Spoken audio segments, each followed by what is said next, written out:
ഇന്ന് ഞാൻ 2 കഥകളാണ് പറയുന്നത്. ഒരു ചൈനീസ് നാടോടി കഥയും പിന്നെ ഒരു ഇറ്റാലിയൻ നാടോടി കഥയും. ആദ്യം ചൈനയിലെ കഥ പറയാം. പണ്ട് ചൈനയിൽ ഒരു കടത്തുകാരനുണ്ടായിരുന്നു. അയാൾ കടത്തു തോണി തുഴഞ്ഞായിരുന്നു ജീവിക്കുന്നത്. അയാളുടെ പേര് ആഷ്കു എന്നായിരുന്നു. രാവിലെ മുതൽ വൈകുന്നേരം വരെ അയാൾ കടത്തു തോണിയിൽ ആൾക്കാരെ അക്കരെ ഇക്കരെ കടത്തും. പലപ്പോഴും സന്ധ്യ കഴിയുമ്പോഴോ രാത്രിയൊക്കെ ആയിരിക്കും ആൾക്കാർ കടത്ത് കടക്കാൻ വരുന്നത്. അപ്പോഴും ഒരു മടിയുമില്ലാതെ അയാൾ കടത്തി കൊടുക്കും ആൾക്കാരെ. അയാൾക്ക് അങ്ങനെ അവധി ദിവസമൊന്നുമില്ല. എല്ലാ ദിവസവും ആൾക്കാർ കടത്ത് കടക്കാൻ വരും. അയാൾ അവധി എടുക്കുകയാണെങ്കിൽ ആൾക്കാരുടെ യാത്ര മുടങ്ങുമല്ലോ. അതുകൊണ്ട് ഒരു ദിവസം പോലും അവധിയില്ലാതെ എല്ലാ ദിവസവും ജോലി ചെയ്യുന്ന ഒരാളായിരുന്നു നമ്മളുടെ ആഷ്കു. അയാൾ വർഷത്തിൽ ഒരേ ഒരു ദിവസം മാത്രമേ വീട്ടിലിരിക്കാറുള്ളൂ. അത് നവവത്സര ദിനമായിരുന്നു, വർഷം തുടങ്ങുന്ന ദിവസം. അന്ന് അയാൾ നേരം വെളുക്കുന്നതിന് മുമ്പേ തൻ്റെ വീട്ടിലേക്ക് യാത്ര തിരിക്കുകയും ഉച്ചവരെ വീട്ടിൽ തങ്ങിയിട്ട് വൈകുന്നേരം ആകുമ്പോഴത്തേക്കും തിരിച്ച് കടവിലേക്ക് വരികയും ചെയ്യും. ഇങ്ങനെയൊക്കെ കഠിനമായിട്ട് ജോലി ചെയ്തെങ്കിലും ആഷ്കുവിൻ്റെ വീട്ടിൽ എന്ത് ദാരിദ്ര്യമായിരുന്നു. പക്ഷേ എത്ര ദാരിദ്ര്യമാണെങ്കിലും അവർ വളരെ സന്തോഷത്തോടെയായിരുന്നു ജീവിച്ചിരുന്നത്. അയാളുടെ വീട്ടിൽ അയാളുടെ അച്ഛൻ, അമ്മ, ഭാര്യ, മക്കൾ ഒക്കെ ഉണ്ട്. തൊട്ടടുത്ത് തന്നെ സഹോദരങ്ങൾ താമസിക്കുന്നുണ്ട്. പുതുവർഷമാകുമ്പോൾ ആഷ്കു വീട്ടിലുള്ളതിനാൽ എല്ലാവരും വിരുന്ന് വരും വീട്ടിലേക്ക്. അവരെല്ലാവരും വളരെ സന്തോഷമായിട്ട് കുറച്ച് നേരം കഴിയും. അതുകൊണ്ട് തന്നെ ഈ നവവത്സരത്തിന് വീട്ടിൽ പോവുക അല്ലെങ്കിൽ വീട്ടിൽ കുറച്ച് നേരം നിൽക്കുക എന്നുള്ളത് ആഷ്കുവിന് വലിയ ഇഷ്ടമായിരുന്നു. അതുപോലെ നവവത്സരത്തിന് തൻ്റെ സഹോദരങ്ങൾക്കും മാതാപിതാക്കൾക്കും ഭാര്യയ്ക്കും മക്കൾക്കുമൊക്കെ ചെറിയ ചെറിയ സമ്മാനം കൊടുക്കാനും ആഷ്കുവിന് വലിയ ഇഷ്ടമായിരുന്നു. അതുകൊണ്ട് അയാൾ കിട്ടുന്ന പണത്തിൽ നിന്ന് കുറച്ച് മാറ്റി വെച്ചിട്ട് ചെറിയ ചെറിയ സമ്മാനങ്ങൾ വാങ്ങി വെക്കാറുണ്ട്. അങ്ങനെ ഒരു നവവത്സരത്തിന് താൻ വാങ്ങിവെച്ച ചെറിയ ചെറിയ സമ്മാനങ്ങളെല്ലാം പൊതിഞ്ഞൊരു വലിയ ഭാണ്ഡത്തിലാക്കിയിട്ട് ആഷ്കു വീട്ടിലേക്ക് പോകാൻ വേണ്ടി വള്ളത്തിൽ നിന്ന് ഇറങ്ങുമ്പോൾ ഒരാൾ മുടന്തി വരുന്നത് കണ്ടു. വളരെ നടന്ന് ക്ഷീണിച്ച് വന്ന ഒരാളെ പോലെ ഉണ്ടായിരുന്നു. അയാൾ പറഞ്ഞു, തോണിക്കാരെ പോവല്ലേ, എനിക്കൊന്ന് കടന്ന് പോകണം. അപ്പോൾ ആഷ്കു പറഞ്ഞു, സഹോദരൻ, ഞാൻ ഒരു വർഷമായിട്ട് തുടർച്ചയായിട്ട് ഈ വള്ളം തുഴയുകയാണ്. ഇന്ന് എനിക്കെൻ്റെ വീട്ടിൽ പോകാതെ പറ്റില്ല. ആകെപ്പാടെ ഈ പുതുവത്സരത്തിന് മാത്രമേ ഞാൻ എൻ്റെ വീട്ടിൽ പോകാറുള്ളൂ. അപ്പോൾ അയാൾ പറഞ്ഞു, അയ്യോ അങ്ങനെ പറയല്ലേ, എന്നെ ചാങ്സ് എന്ന് പറയുന്ന ഗ്രാമത്തിൽ ഒന്ന് കൊണ്ടുപോയി ആക്കിയിട്ട് നീ പൊയ്ക്കോ. അപ്പോൾ ആഷ്കു പറഞ്ഞു, അങ്ങനെ പറഞ്ഞു എനിക്ക് വലിയ ബുദ്ധിമുട്ടാണ്. ഞാൻ ഒരു വർഷത്തിലാകെ ഈ പുതുവത്സരത്തിന് മാത്രമേ വീട്ടിൽ പോകാറുള്ളൂ. എൻ്റെ വീട്ടിൽ എൻ്റെ കുടുംബാംഗങ്ങളൊക്കെ എന്നെ കാത്തിരിക്കുകയായിരിക്കും. അതുകൊണ്ട് എനിക്ക് പോകാതെ പറ്റില്ല. മാത്രമല്ല, നിങ്ങൾ ഈ പറയുന്ന ചാങ്സ് എന്ന് പറയുന്ന ഗ്രാമം വളരെ ദൂരെയുമാണ്. അപ്പോൾ ഈ മുടന്തനായ മനുഷ്യൻ പറഞ്ഞു, അങ്ങനെ പറയില്ലേ, എനിക്ക് അത്യാവശ്യമായിട്ട് അവിടെ പോകണം. എന്നോട് കരുണ കാണിക്കണം. എൻ്റെ സുഹൃത്തുക്കൾ എന്നെ കാത്തവിടെ ഇരിപ്പുണ്ട്. എനിക്ക് അവരെ കാണാതെ പറ്റില്ല. അതുകൊണ്ട് നിങ്ങൾ എന്നെ അവിടം വരെ കൊണ്ടുവിടുകയാണെങ്കിൽ നിങ്ങൾക്ക് സാധാരണ എല്ലാവരും തരുന്നതിനേക്കാൾ ഒരുപാട് കൂടുതൽ പണം ഞാൻ തരാം. അത് കാണുമ്പോൾ നിങ്ങൾക്ക് എൻ്റെ നിലയും വിലയൊക്കെ മനസ്സിലായി. ഞാൻ വലിയ പണക്കാരനാണ്. ഇങ്ങനെ മുടന്തി വരുന്നത് കൊണ്ട് എൻ്റെ കയ്യിലൊന്നുമില്ല നിങ്ങൾ വിചാരിക്കരുത്. അപ്പോഴും ആഷ്കു മടിച്ചു നിന്നു. അപ്പോൾ അയാൾ ഒരു സ്വർണ്ണ നാണയം കാണിച്ചു ആഷ്കുവിനെ. എന്നിട്ട് പറഞ്ഞു, നിങ്ങൾ എന്നെ അവിടം വരെ കൊണ്ടുവിട്ട് കഴിയുമ്പോൾ ഞാൻ ഈ സ്വർണ്ണ നാണയം നിങ്ങൾക്ക് തരാം. നിങ്ങൾക്ക് ഇതുവരെ സ്വർണ്ണ നാണയം കിട്ടിയിട്ടില്ലല്ലോ, ആദ്യമായിട്ടില്ല ഒരു സ്വർണ്ണ നാണയം നിങ്ങൾ കാണുന്നത് തന്നെ. അപ്പോൾ ഒന്ന് ആലോചിച്ച് നോക്കിയാൽ ഒരു സ്വർണ്ണ നാണയം നിങ്ങൾക്ക് കൂലിയായിട്ട് കിട്ടുകയാണെങ്കിൽ നിങ്ങൾക്ക് വീട്ടിലും പോകാം. പുതുവത്സരം നിങ്ങൾക്ക് വളരെ സന്തോഷമായിരിക്കുകയും ചെയ്യും. ആഷ്കു അങ്ങനെ തന്നെ വിചാരിച്ചു. ഇത്ര കാലമായിട്ട് താനൊരു സ്വർണ്ണ നാണയം കണ്ടിട്ട് പോലുമില്ല. ഒരെണ്ണം കൈ കിട്ടുകയാണെങ്കിൽ ഇത്ര ചെറിയ സമ്മാനങ്ങൾ വാങ്ങുന്നതിന് പകരം കുറച്ച് നന്നായിട്ട് പുതുവത്സരം ആഘോഷിക്കാൻ പറ്റും. എന്തായാലും ഇയാളെ ഈ ചാങ്സിലേക്ക് വേഗം കൊണ്ടുപോയി വിടാം. നേരം പുലർന്നു വരുന്നതേ ഉണ്ടായിരുന്നുള്ളൂ. ഈ സമയത്ത് ഇറങ്ങുവാണെങ്കിൽ നേരത്തെ വീട്ടിലെത്തി ഉച്ച കഴിയുമ്പോഴത്തേക്ക് വരാമെന്ന് കരുതിയാണ് ആഷ്കു ഇത്ര നേരത്തെ ഇറങ്ങാൻ തുടങ്ങിയത്. എന്തായാലും അപരിചിതനും മുടന്തനുമായ മനുഷ്യനെ തോണിയിൽ കയറ്റി ആഷ്കു ചാങ്സ് എന്ന ഗ്രാമത്തിലേക്ക് തോണി തുഴഞ്ഞു. ആഷ്കുവിൻ്റെ തൊട്ട് പിന്നിലായിരുന്നു ഈ അപരിചിതനായ മനുഷ്യനിരുന്നിരുന്നത്. ഇടയ്ക്കൊന്ന് ഞരങ്ങുന്നതോ മൂളുന്നതോ ഒക്കെ അല്ലാതെ അയാൾ ഒരു അക്ഷരം പോലും ആഷ്കുവിനോട് മിണ്ടിയില്ല. തുഴഞ്ഞ് ആഷ്കു ചാങ്സ് ഗ്രാമത്തിലെത്തി. കടവിലെങ്ങും ആരും ഉണ്ടായിരുന്നില്ല. എല്ലാവരും പുതുവത്സരം ആഘോഷിക്കുകയാണ്.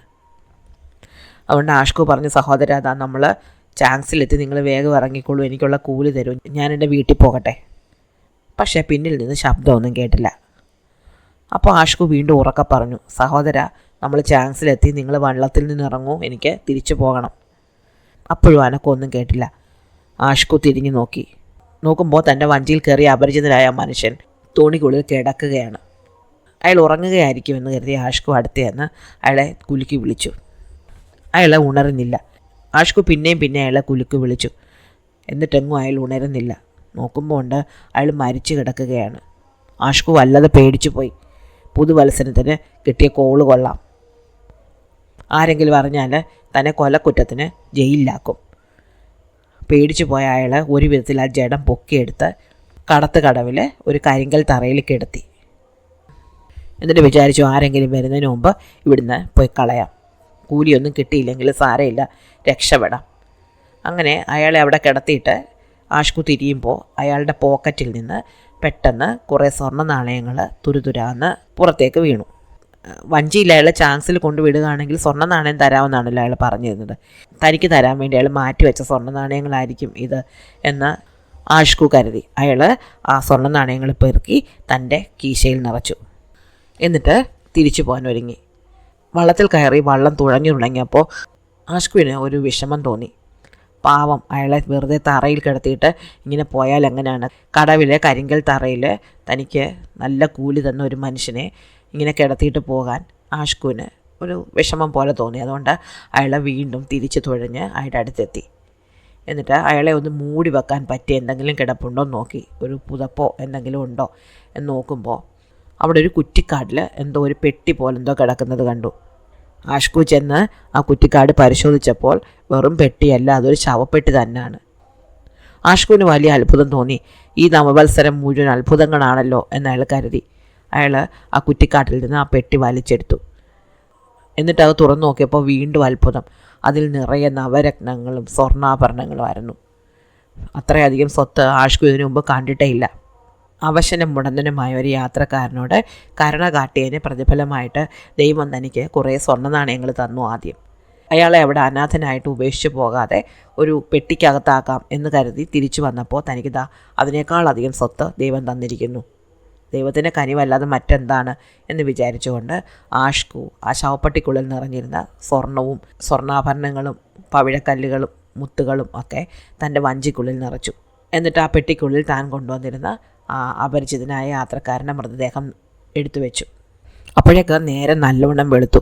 ആഷ്കു വിചാരിച്ചു, ഇത്രയധികം പുത്തും പവിഴവും സ്വർണവും ഒക്കെയുള്ള വഞ്ചി ഈ പകൽ വെളിച്ചത്തിൽ താൻ തുഴഞ്ഞ് തൻ്റെ വീട്ടിലേക്ക് കൊണ്ടുപോവുകയാണെങ്കിൽ വഴിയിലുള്ള ആൾക്കാരൊക്കെ കാണും, താനൊരു കള്ളനാണ് എന്ന് മറ്റുള്ളവർ വിചാരിക്കും. അതുകൊണ്ട് രാത്രിയാകുന്നത് വരെ ഇവിടെ എവിടെയെങ്കിലും പതുങ്ങിയിരിക്കാം. എന്നിട്ട് രാത്രിയാകുമ്പോൾ വഞ്ചി തുഴഞ്ഞ് തൻ്റെ വീട്ടിലേക്ക് പോകാം.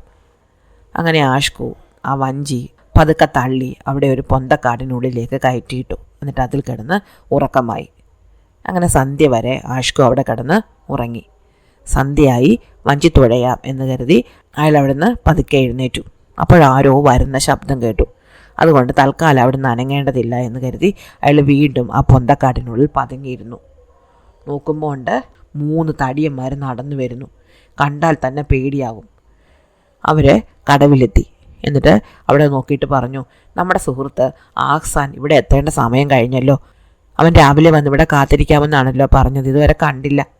അപ്പോൾ അയാളുടെ കൂടെ ഉണ്ടായിരുന്ന മറ്റു 2 പേരും പറഞ്ഞു, ശരിയാ, ഇനി ആഹ്സാനെ കാത്തിരിക്കേണ്ട. നമ്മൾ കൊള്ളയടിച്ച മുതൽ നമുക്ക് പങ്കിട്ടെടുത്ത് ഇവിടുന്ന് വേഗം കടക്കാം. ആഹ്സാനെ കാണുമ്പോൾ അവനുള്ള പങ്ക് കൊടുത്താൽ മതി. വേഗം പെട്ടി തുറക്ക്. അവർ 3 പേരും കൂടെ പെട്ടി തുറന്നു. പെട്ടി തുറന്നതും അവരെ ഉറക്കം നിലവിളിച്ചു. എവിടെ നാം കാത്തു സൂക്ഷിച്ചു കൊണ്ടുവന്ന പൊന്നും രത്നവും എല്ലാം മാറിയിട്ട് ദാ നമ്മുടെ സുഹൃത്ത് ആഹ്സാൻ ഇവിടെ മരിച്ചു കിടക്കുന്നു. ഇതിലെന്തോ ഗൂഢാലോചനയുണ്ട്. നമ്മളെ പിടിക്കാൻ ആരോ എന്തോ പദ്ധതി രൂപപ്പെടുത്തിയിട്ടുണ്ട്. നമുക്ക് വേഗം ഇവിടുന്ന് രക്ഷപ്പെടാം. കള്ളന്മാർ 3 പേരും അവിടുന്ന് രക്ഷപ്പെട്ടു. ഇതെല്ലാം കാടിനുള്ളിൽ മറഞ്ഞിരുന്ന് നമ്മുടെ ആഷ്കു കാണുന്നുണ്ടായിരുന്നു. തൻ്റെ വഞ്ചിയിലുണ്ടായിരുന്നത് പെരുങ്കള്ളനായിരുന്ന ആഹ്സാനായിരുന്നു എന്ന് അപ്പോൾ ആഷ്കുവിന് മനസ്സിലായി. ആഷ്കു ദൈവത്തിന് നന്ദി പറഞ്ഞു.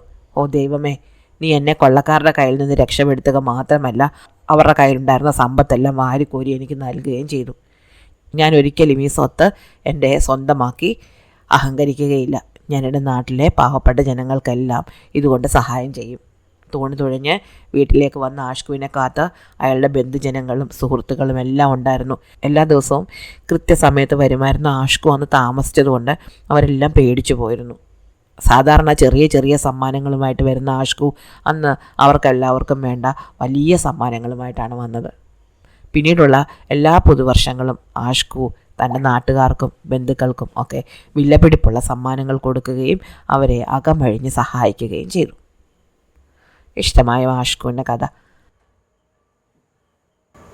ഇന്നിനി ഇറ്റലിയിൽ നിന്നുള്ള ഒരു നാടോടി കഥ പറഞ്ഞു തരാം. ഇറ്റലിയിലെ ഐതിഹ്യം അനുസരിച്ച് അവിടുത്തെ മഹാദൈവത്തിൻ്റെ പേര് ലെസ എന്നായിരുന്നു. അദ്ദേഹമാണ് സ്വർഗത്തിൻ്റെയും ഭൂമിയുടെയും ഒക്കെ അധിപൻ. ഭൂമിയിൽ മനുഷ്യരെ സൃഷ്ടിച്ചത് അദ്ദേഹമാണ്. ഭൂമിയിലെ മനുഷ്യർക്ക് വേണ്ടി എന്തെങ്കിലും ചെയ്യണം എന്ന് ലെസായ്ക്ക് വലിയ ആഗ്രഹമുണ്ടായിരുന്നു. ലെസായുടെ ഏറ്റവും അടുത്ത സുഹൃത്ത് ഒരു തേൻകുരുവിയായിരുന്നു, ഒരു ചെറിയ തേൻകുരുവി. ഈ തേൻകുരുവിയുടെ അടുത്താണ് ലെസ സന്ദേശങ്ങൾ മനുഷ്യർക്ക് അയച്ചുകൊണ്ടിരുന്നത്. അപ്പോൾ ഒരിക്കൽ തേൻകുരുവിയെ വിളിച്ചിട്ട് ലെസ അതിൻ്റെ കയ്യിൽ 3 ചുരക്കാത്തോടുകൾ കൊടുത്തു. ചുരക്കാത്തോടുകൾ അടച്ച് ഭദ്രമാക്കി വെച്ചിരിക്കുകയായിരുന്നു. ഇവ 3 തേൻകുരുവിയെ ഏൽപ്പിച്ചിട്ട് ലെസ പറഞ്ഞു, ഇത് ഞാൻ മനുഷ്യർക്ക് ഗുണം ചെയ്യുന്ന കുറേ കാര്യങ്ങൾ ശേഖരിച്ച് വെച്ചതാണ്. ഇത് 3 ഇന്ന് തന്നെ നീ മനുഷ്യർക്ക് കൊണ്ടുപോയി കൊടുക്കണം. ഇതൊരിക്കലും വഴിയിൽ വെച്ച് തുറന്നു നോക്കരുത്. ആദ്യത്തെ 2 കുടുക്കകളിൽ മനുഷ്യർക്ക് ആവശ്യമായ വിത്തുകൾ നിറച്ചിട്ടുണ്ട് ഞാൻ. 3ാമത്തെ കുടുക്കയിൽ അവർക്ക് വേണ്ട ഒരു പ്രത്യേക സമ്മാനമാണ്. പക്ഷേ ഒരു കുഴപ്പമുള്ളത്, ഈ സമ്മാനങ്ങൾ വഴിയിൽ വെച്ച് തുറന്നു നോക്കുകയാണെങ്കിൽ ഇതിന് വിപരീത ഫലമായിരിക്കും ഉണ്ടാകുന്നത്. എന്താണോ ഞാൻ യഥാർത്ഥത്തിൽ ആഗ്രഹിച്ചത് അതിന് വിപരീതം ഭവിക്കും. അതുകൊണ്ട് വഴിയിൽ വെച്ച് ഒരിക്കലും ഈ കുടുക്കകൾ തുറന്നു നോക്കരുത്, പ്രത്യേകിച്ച് 3ാമത്തെ കുടുക്ക. തേൻകുരുവി സമ്മതിച്ചു. അങ്ങനെ തേൻകുരുവി ലെസായുടെ കയ്യിൽ നിന്ന് ഈ 3 കുടുക്കകളും വാങ്ങി അതും കൊത്തിക്കൊണ്ട് പറന്ന് ഭൂമിയിലേക്ക് പോയി. പക്ഷെ പോകുന്ന വഴിക്ക് മുഴുവൻ തേൻകുരുവിയുടെ വിചാരം എന്തായിരിക്കും ഈ കുടുക്കകൾക്കകത്ത് എന്നായിരുന്നു. അതിന് കുടുക്കകൾ തുറന്നു നോക്കാതെ പറ്റുന്നില്ല. എന്തായാലും തേൻകുരുവി കുറേ ദൂരം പറന്നു ഭൂമിയിലെത്തി. ഭൂമിയിൽ നോക്കുമ്പോൾ ഒരു വലിയ ദേവദാരു മരം കണ്ടു. അവൻ നേരെ ആ മരത്തിൻ്റെ കൊമ്പിൽ പോയിരുന്നു. 3 കുടുക്കകളും മരക്കൊമ്പിൽ വെച്ചു. ഈ കുടുക്കകൾ ഇനി മനുഷ്യരുടെ അടുത്തെത്തിക്കാൻ അധിക സമയം വേണ്ട. പക്ഷേ മനുഷ്യർ ഇത് തുറന്നു നോക്കുന്നതിന് മുമ്പേ ഒന്ന് തുറന്നു നോക്കുന്നുണ്ട്. എന്താ കുഴപ്പം? ഭൂമിയിലെത്തിയില്ലേ, ഇനിയിപ്പോൾ തുറന്നു നോക്കിയാൽ കുഴപ്പമൊന്നും ഉണ്ടാവില്ല. അതുകൊണ്ട് ലെസ അറിയാതെ ഇതൊന്ന് തുറന്നു നോക്കാം. ഭൂമിയിൽ വെച്ച് ഇത് തുറന്നു നോക്കിയാൽ ലെസ ഇതൊന്നും അറിയാൻ പോകുന്നില്ല. കുരുവി 1ാമത്തെ കുടുക്ക പതുക്കെ ഒന്ന് തുറന്നു നോക്കി. നോക്കുമ്പോൾ അതിൽ വിവിധ തരം ചെടികളുടെ വിത്തുകളായിരുന്നു. മത്തൻ, കുമ്പളം, പാവൽ, വെണ്ട, വഴുതന, അങ്ങനെ എല്ലാ ചെടികളുടെയും വിത്തുകൾ. ഓ, ഇതാണോ ഇത്ര കാര്യമായിട്ട് തൻ്റെ കൈ തന്നു വിട്ടത് എന്ന് തേൻകുരുവി വിചാരിച്ചു. അവൻ 2ാമത്തെ കുടുക്കയും തുറന്നു നോക്കി. അതിൽ കുറച്ചുകൂടി കൂടുതൽ വിത്തുകളുണ്ടായിരുന്നു. എള്ള്, നെല്ല്, ഗോതമ്പ്, പയറ് തുടങ്ങി കുറേ സാധനങ്ങളുടെ വിത്തുകൾ. 3ാമത്തെ കുടുക്കയുടെ അടുത്തേക്ക് ചെന്നു തേൻകുരുവി. ഇത് യാതൊരു കാരണവശാലും തുറന്നു നോക്കരുതെന്ന് പ്രത്യേകം പറഞ്ഞിട്ടുള്ളതാണ്. പക്ഷേ അവനത് തുറന്നു നോക്കാതെ വയ്യ. ഇത് 2ലും വിത്തുകളായിരുന്നല്ലോ. അതുകൊണ്ട് 3ാമത്തെ കുടുക്കയിൽ വിത്തുകളല്ലാതെ മറ്റെന്തെങ്കിലും ആയിരിക്കും. അതെന്താണെന്ന് ഒന്ന് നോക്കിയേക്കാം. അവൻ 3ാമത്തെ കുടുക്ക മെല്ലെ തുറന്നു നോക്കി. അപ്പോഴോ അതിൽ നിന്ന് കുമുകുമാന നീല പുകയും മഞ്ഞ പുകയും മേളയേക്ക് ഉയർന്നു പോകാൻ തുടങ്ങി. പുക കാരണം കുരുവിക്ക് ശ്വാസം മുട്ടി. അവൻ ചുമച്ചു. പിന്നീട് കുടുക്ക അടയ്ക്കാമെന്ന് വെച്ച് നോക്കുമ്പോൾ അവന് കുടുക്കയ്ക്കടുത്തേക്ക് പോകാൻ പോലും പറ്റുന്നില്ല. അത്രയ്ക്ക് ചൂട്. മന്തും മലമ്പനിയും പ്ലേഗും പനിയും ജലദോഷവും എന്ന് വേണ്ട എല്ലാവിധ രോഗങ്ങളും ആ കുടുക്കയ്ക്കുള്ളിൽ നിന്ന് പുറത്തു ചാടി ലോകം മുഴുവൻ പരന്നു. അതിന് തൊട്ട് പിന്നാലെ വിഷജന്തുക്കൾ ഇറങ്ങാൻ തുടങ്ങി. പാമ്പുകളും തേളുകളും പഴുതാരകളും ചിലന്തികളും അങ്ങനെ നാനാവിധം ജന്തുക്കൾ കുടുക്കയ്ക്കുള്ളിൽ നിന്ന് ഭൂമിയിലേക്ക് മാർച്ച് ചെയ്തിറങ്ങി തുടങ്ങി. തേൻകുരുവിക്കാണെങ്കിൽ ആകപ്പാടെ പേടിച്ചു പോയി. അവന് ഉറക്കെ നിലവിളിച്ചുകൊണ്ട് അവിടെ എല്ലാം പറന്നു നടന്നു. അവൻ്റെ കരച്ചിൽ അങ്ങ് ദൂരെ സ്വർഗരാജ്യത്ത് വരെ കേട്ടു. ലെസ ഇത് കേട്ടു. ലെസായ്ക്ക് മനസ്സിലായി. തേൻകുരുവി കുടുക്ക തുറന്നു. ലെസ വേഗം ഭൂമിയിലേക്ക് പറന്നു വന്നു. പുകയായിട്ട് പറന്ന് ഭൂമി ആസകലം വ്യാപിക്കുന്ന രോഗങ്ങളെയും വിഷജന്തുക്കളെയും ഒക്കെ പിടിച്ച് വീണ്ടും കുടുക്കയിലാക്കാൻ ലെസ ആവുന്നത്ര ശ്രമിച്ചെങ്കിലും ഒന്നും തിരിച്ചു വന്നില്ല. ലെസ കോപത്താൽ കത്തിജ്വലിച്ചു. നീ ഒരിക്കലും ഇനി എൻ്റെ സുഹൃത്തല്ല എന്ന് ലെസ തേൻകുരുവിയോട് പറഞ്ഞു. നിന്നെ ഞാൻ ഇത്ര കാലം സ്വർഗത്തിൽ താമസിപ്പിച്ചു, ഇനി മേലിൽ നിന്നെ സ്വർഗത്തിൽ വേണ്ട, ലെസ പറഞ്ഞു. തേൻകുരുവിക്ക് പിന്നീട് ഒരിക്കലും സ്വർഗത്തിലേക്ക് പോകാൻ പറ്റിയിട്ടില്ല. അന്നു മുതൽ ഭൂമിയിൽ ശാന്തിയും സമാധാനവും ഇല്ലാതായി. കാടുകളിൽ കായ്കനികൾ ഭക്ഷിച്ച് കാട്ടരുവിയിലെ വെള്ളമൊക്കെ കുടിച്ച് സന്തോഷമായിട്ട് ജീവിച്ചിരുന്ന മനുഷ്യർക്ക് അസുഖങ്ങൾ വന്നു തുടങ്ങി. വിഷജന്തുക്കൾ അവരെ ആക്രമിച്ചു തുടങ്ങി. അവർക്ക് ഒറ്റപ്പെട്ട് ജീവിക്കാൻ ഭയമായി. അതുകൊണ്ട് അവർ കൂട്ടമായിട്ട് ജീവിക്കാനും കൃഷി ചെയ്യാനും വീട് വയ്ക്കാനും ഒക്കെ തുടങ്ങി. അങ്ങനെയാണ് ഭൂമിയിൽ മനുഷ്യർ ഒരു സമൂഹമായിട്ട് ജീവിക്കാനും അടച്ചുറപ്പുള്ള വീടുകളിൽ താമസിക്കാനും തുടങ്ങിയതെന്നാണ് ഇറ്റലിക്കാർ പറയുന്നത്. ഇഷ്ടമായോ ഇന്നത്തെ കഥ? അടുത്ത കഥ അടുത്ത ദിവസം.